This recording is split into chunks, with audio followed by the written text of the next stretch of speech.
Coin lovers, Hoogie here, a little camera trouble. And yeah, I'm on the mend from about with the flu. I hope you guys are all happy and healthy, because that thing's a beauty. Take a look at this.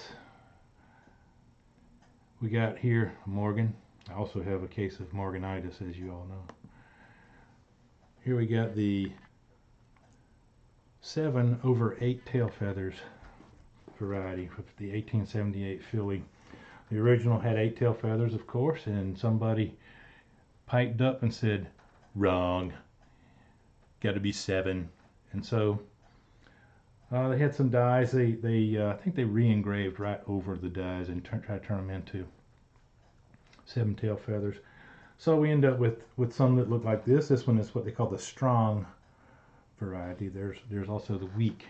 The strong is the more valuable of the two. Now this is an interesting coin because just this year the thing has gone. I'm going to switch over to numismedia.com, which is right here. Here we go, and go down to our 7/8 tail feathers strong. STR is strong. We look over here in MS60, $204. AU58 is at $85. Well, you say, okay, Hoogie, a lot of coins are worth much more in mint state than they are in circulated grade like that. The AU58 is a slider, right? It is in effect has slid out of mint state into circulated grade. But look at this one.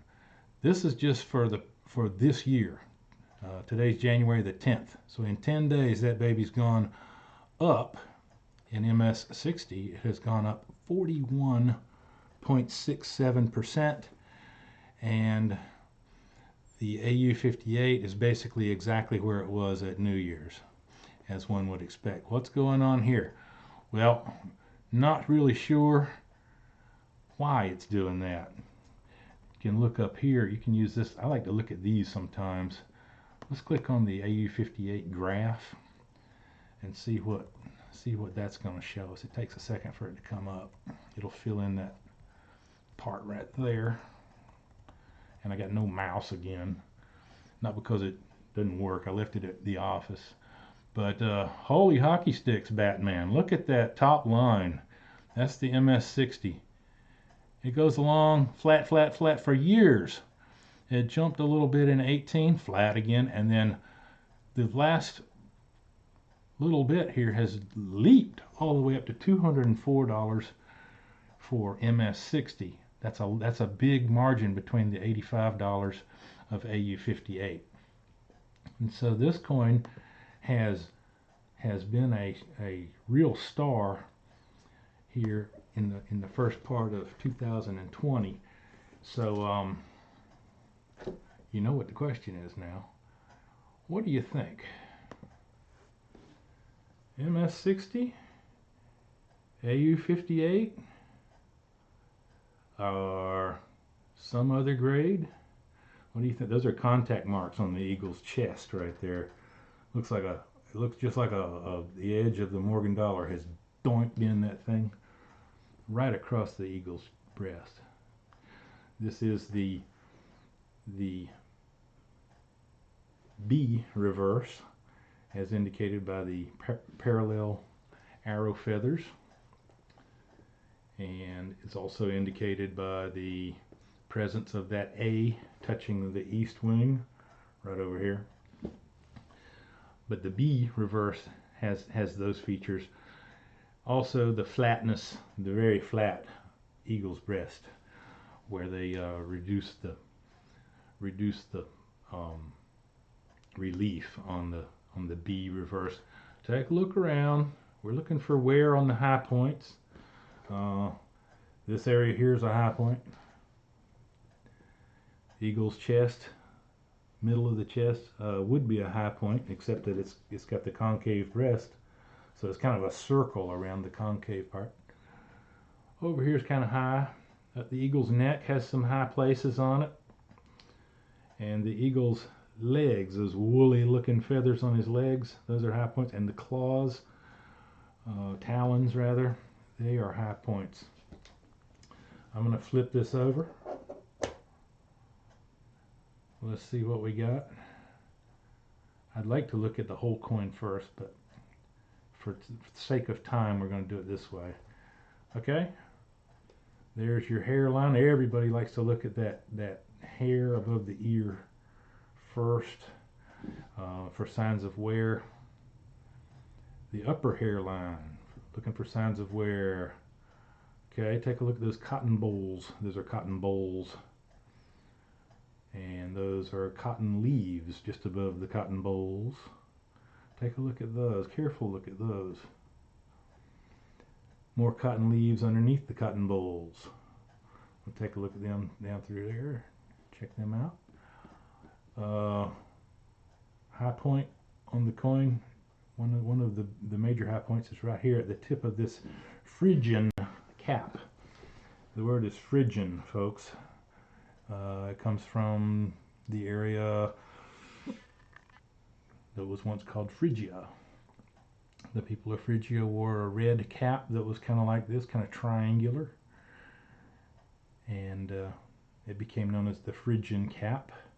The Phrygian cap became a big thing during the French Revolution. We can look down here at the bear claw. We always talk about the bear claw. Bear claw's in very good shape. It's got a lot of good detail. Some contact marks. Looks really good though. So during the French Revolution, they picked up on the concept of the Phrygian cap, the red Phrygian cap, being a symbol of freedom and liberty. And that's why nowadays we still associate liberty with wearing the Phrygian cap. All right, so there we go. We'll think about that for a second. Right now we're going to take a little break, and everybody's favorite part of the hobby shop is when we talk about a bunch of nothing. We were just talking about the Phrygian cap. Phrygian cap is worn by a number of characters over the centuries. Like I said, in the French Revolution, it became a real symbol of freedom.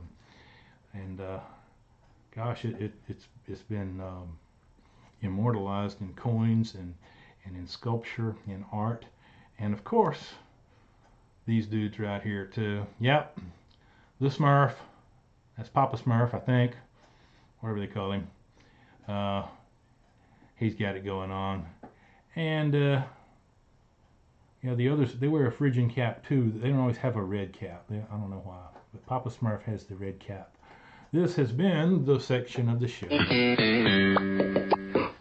about almost nothing. Yeah, that's right. Hope you enjoyed that. Now, we were looking at the scope that's right here. And folks, this coin's in really good shape. It would be sold in most stores as what they call a commercial unk. That is uncirculated. It's so close to uncirculated, the many stores would probably put it in a 2x2 and just write unk on it. And they may not charge full MS-60 price. At least I would hope not, because if you ask Hoogie, the wear, especially right there on the tip of that Phrygian cap, if I can move it just a little bit, maybe you can see, can you see the abrasions in the tip of that cap up there?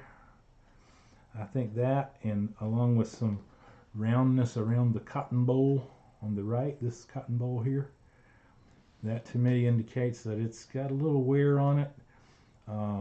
Incidentally, this one does not have wear on that area above the ear. It's just a little bit flat struck, but I don't see any strangeness in the luster of that part of the coin. There are lots and lots of Morgan dollars that have totally flat hair right here, and they're grayed out at like MS63. I've been looking at some even from San Francisco, which are notoriously well struck in the middle of the coin, and I see a whole bunch of like O2 S's that are really flat struck on there. And many of you know a lot of those New Orleans coins, especially from the 1890s, are extremely flatly struck, and some of those grade out at MS65 and even higher. I also don't like some of the edges of these leaves. Some of the edges of these leaves have a funny luster to them. But that's looking at it pretty close. If you look at it more like this here, it takes a pretty trained eye to see some of that stuff. The third grade partiers, the third party graders, they generally don't grade coins using magnification at all. They hold it in their hand and they'll turn it to look at the luster and so forth, and maybe pull out a 3x loop to check very certain things. But I think to most of those guys, the wear at the tip top of that Phrygian cap is going to keep this out of mint state at all.